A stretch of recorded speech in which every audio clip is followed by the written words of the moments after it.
ماہ سفر اسلامی سال کا دوسرا مہینہ ہے۔ لوگ اسے نحوست کا مہینہ کہتے ہیں، لیکن اسلام میں کوئی مہینہ منحوس نہیں ہوتا۔ ہر چیز اللہ کے حکم سے ہوتی ہے، لیکن اس مہینے میں آزمائشیں، بیماریاں، پریشانیاں اور رکاوٹیں زیادہ ہوتی ہیں۔ اس لیے اس مہینے میں صدقہ دینا اور وظیفہ کرنا بہت فائدہ مند ہے۔ آج کا وظیفہ بہت آسان ہے اور ہر شخص گھر میں کر سکتا ہے۔ آپ نے یہ عمل روزانہ بعد نماز فجر یا عشاء کرنا ہے۔ سب سے پہلے 11 مرتبہ درود شریف پڑھیں، پھر 1 مرتبہ سورہ فاتحہ، 1 مرتبہ آیت الکرسی اور 3 بار سورہ فلق اور سورہ ناس پڑھیں۔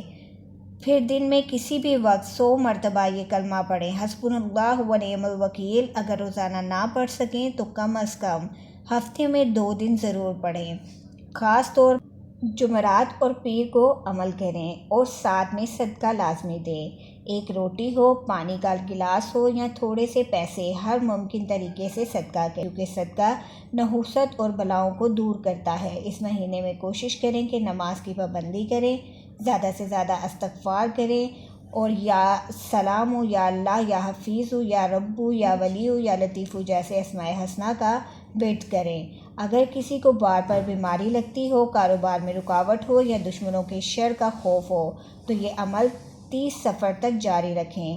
یہ عمل بچوں کے لیے، گھر والوں کے لیے اور اپنے کاروبار کے لیے بھی کیا جا سکتا ہے، اور اگر کوئی شخص صرف ایک بار بھی دل سے یہ عمل کرے گا تو انشاءاللہ فرق ضرور محسوس کرے گا۔ نبی کریم صلی اللہ علیہ وآلہ وسلم نے فرمایا، دعا تقدیر کو بھی بدل سکتی ہے، لہٰذا یقین کے ساتھ عمل کریں اور اللہ تعالیٰ سے مانگیں۔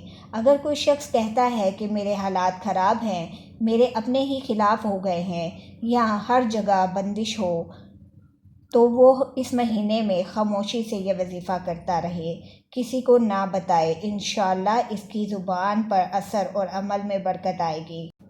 سورہ فلق اور سورہ ناس روز پڑھنے والے پر جادو، نظر بد اور شیطانی وسوسے اثر نہیں کرتے، اس لیے ان 2 سورتوں کو اپنی زندگی کا حصہ بنا لیں اور یہ وظیفہ ہر سال سفر کے مہینے میں ضرور کریں، اور اگر ممکن ہو تو اپنے گھر میں بھی پڑھیں اور بچوں کو بھی اس کی برکت سے حصہ دیں۔ اللہ تعالیٰ ہمیں ہر نحوست، ہر پریشانی، ہر مصیبت اور ہر دشمن سے اپنی حفاظت میں رکھے، آمین۔